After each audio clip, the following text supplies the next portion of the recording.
Fun fact, Australia is wider than the moon. However, the moon has more landmass because it's round, but wideness, Australia is actually wider than the moon. Welcome to The Commodity. I'm Fez. Today we're taking a look at Australia public transport system. Let's go ahead and take a look at this. Link to the Discord if you want to suggest a video, as this one was. Let's take a look. This was suggested to us by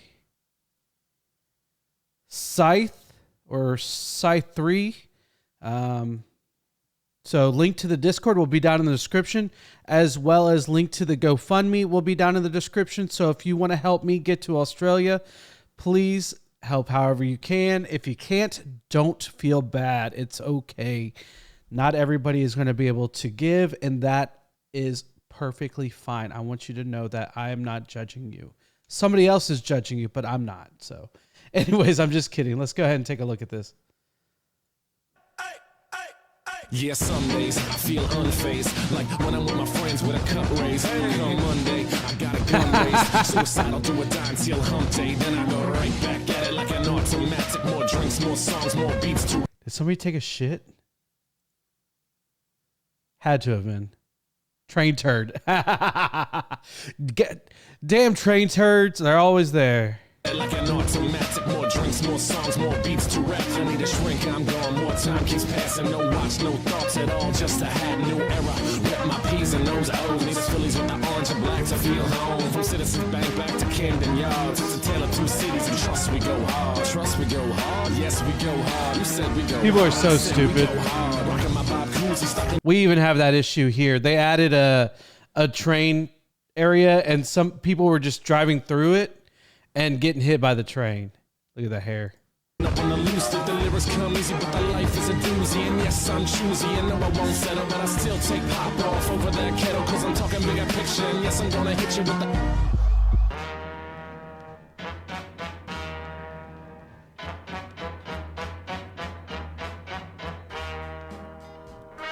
In Australia, there are many different modes of transport, and for many years now, there's been one mode of transport that stood out from the crowd and destroyed all competition, and that of course is the AU Falcon. But while it is true that driving an AU Falcon is the best way to get around Australia, it isn't the only way. As you may know, there's roughly 25 million Australians, but as of the year 2020, there was only roughly 45,000 registered AU Falcons in the entire country. So that means that 24 million Australians have to find a different mode of transport, and that's where public transport comes in. For the last 100 or so years, public transport has been helping corridor drivers and people without their license get to and from work, school, and other important things. So you'd think with over 100 years of trial and error and learning from mistakes, catching public transport in Australia would be as nice and relaxing as driving an AU Falcon. Well, of course not.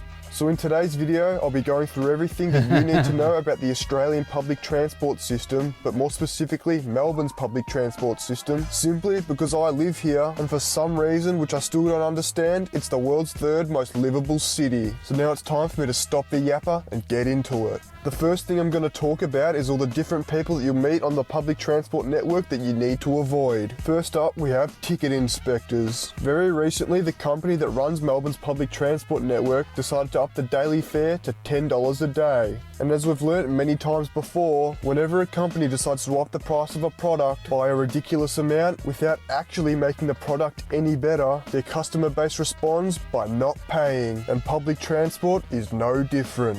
Which is why Public Transport Victoria pay people minimum wage to go around and catch other people who are also earning minimum wage and fine them $300. But you see, it's not all doom and gloom, because once again, I'm here to save the day with a mathematical solution. You see, if public transport costs $10 a day, and you successfully fare evade for 31 days, you can afford to cop the fine and still be $10 up. So just like every other piece of financial advice, the longer you keep it up, the more profit you'll make. But that's enough free financial advice for now, because the next type of person that you'll meet on the public transport network is just as annoying, and that is the eshay. There's only two reasons that you find eshays on public transport. The first reason being that they spend all their money on Nautica from the sales rack at day. I don't know what this is he speaks of. Eshay? David Jones and TNs from Foot Locker, leaving them with a subtotal of $0, which is less than the $500 required to buy an AU Falcon, therefore utilising the only source of free transport available to them, and the second reason being that they don't yet know how to steal cars. Compared to ticket inspectors, it's very easy to spot an Eshe. Most of the time, ticket inspectors operate undercover, whereas Eshes are never undercover.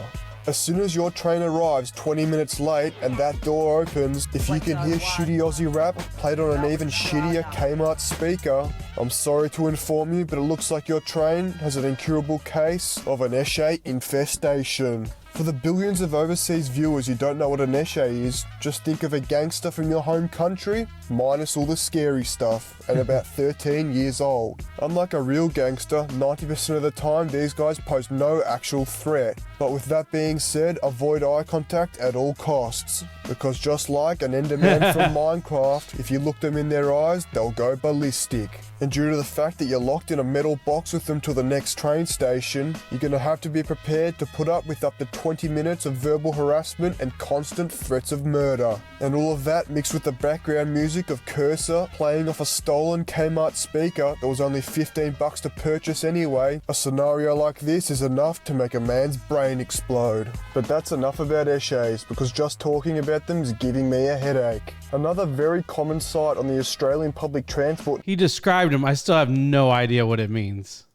network is customers riding on the outside of the vehicles. If it costs that much money to ride on the inside of the train, why not ride on the outside for free? Now, YouTube, if you're watching, I'm not at all encouraging this behaviour. This video, as well as all of my other videos, is purely educational. Now, it's highly likely that you've seen train surfing on the news, YouTube, or even in real life. But what some of you may not know is that train surfing is not only limited to trains. Oh, look at You can that. often That's find awesome. Australians catching some fresh air while hanging off the back of a train, tram, or bus. And if they really have a death wish, you may even find them riding on the front. Now, while we're on the topic of what's happening on the outside of the train, tram, or bus, we'll get into the public transport related impatient drivers. Thanks to things such as level crossings and constantly stopping trams and buses, a lot of Australian drivers are going to get held up by public transport. Now, this wouldn't be a problem if anyone in Australia was actually patient, but if you've ever driven on an Australian road, you'll know that everyone's always got somewhere to be. Except, of course, that one dickhead who's always in front of you doing 40 in a 60 zone. But let's get back to impatient drivers, because when these guys get stuck at a level crossing waiting for a train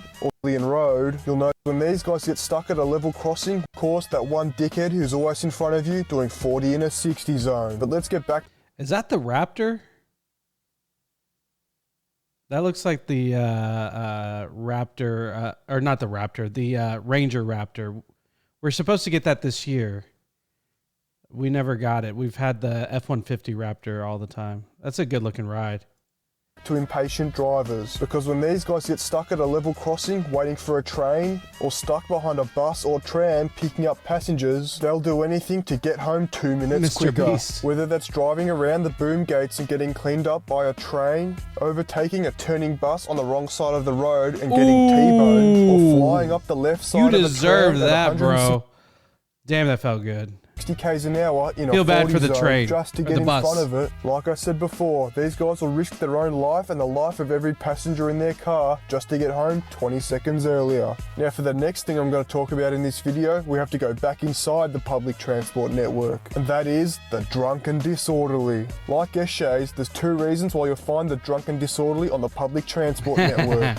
The first reason being that they've had too much alcohol and know that they're over the legal limit to drive, and the second reason being that they don't actually have a license because they lost it for drink driving. Now, unlike Eshes, 90% of the time when they're not fighting people or arguing with the police, the drunk and disorderly can actually be a good source of entertainment for your ride home. You'll often see the drunk and disorderly singing, I'm a soldier, standing on my feet, no surrender, and I won't retreat. dancing, doing push-ups, doing acrobatics, turning the train into a makeshift slip and slide, and many other random things. But as you know, all good things must come to an end, and when the drunk and disorderly have a bit too much to drink, the byproduct of their activities can be pretty disgusting. If you frequently travel on the Australian public transport network, you'll already know what this is. And for those who don't, it's miscellaneous bodily fluids. And sometimes, if you're lucky, you might find something a little more solid. Now obviously, To be fair, we had the same issue here when I worked for our rapid transit. It's called DART, Dallas Area Rapid Transit. I was at bus tech.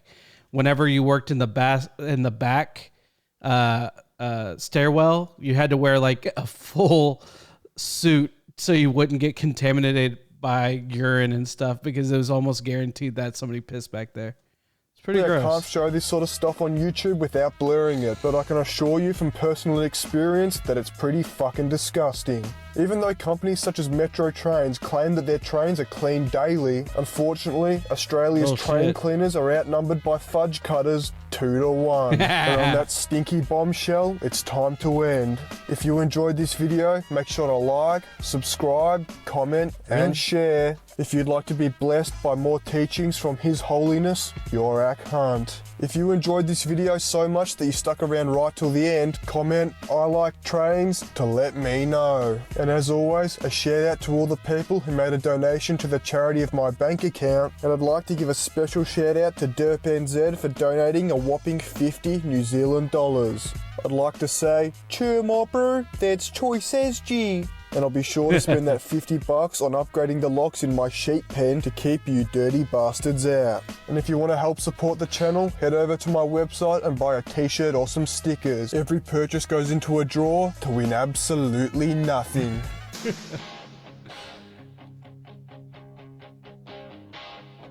Outside of Box Hill Central, a man was sipping on cask wine, heading down to Baldwin McDonald's. I was on the 109, me and some guys from school, heading down to North Richmond. We had to go through Victoria Street, where everyone's on heroin. Oh, and when I look back now, the tram always seems to take forever, stopping at Victoria Gardens with Dazo and Hoyt Cinema, all thanks to the 109.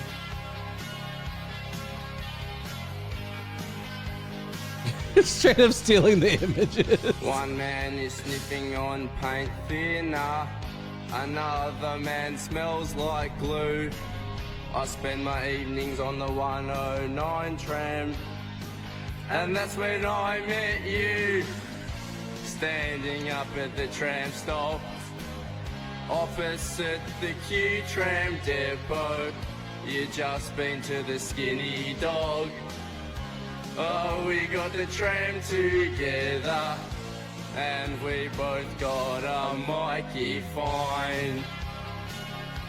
We were on the 109. Yeah, we're on the 109. I feel like I'm going to get demonetized for that one. So, guys, link to the GoFundMe is down in the description. Help a brother out. Yeah, so, again, it's down in the description. If you can help out, don't help out. If you can't, don't. But, guys, I hope y'all enjoyed the video. If you did, like, comment, subscribe, do that, all that good stuff. Until next time, peace.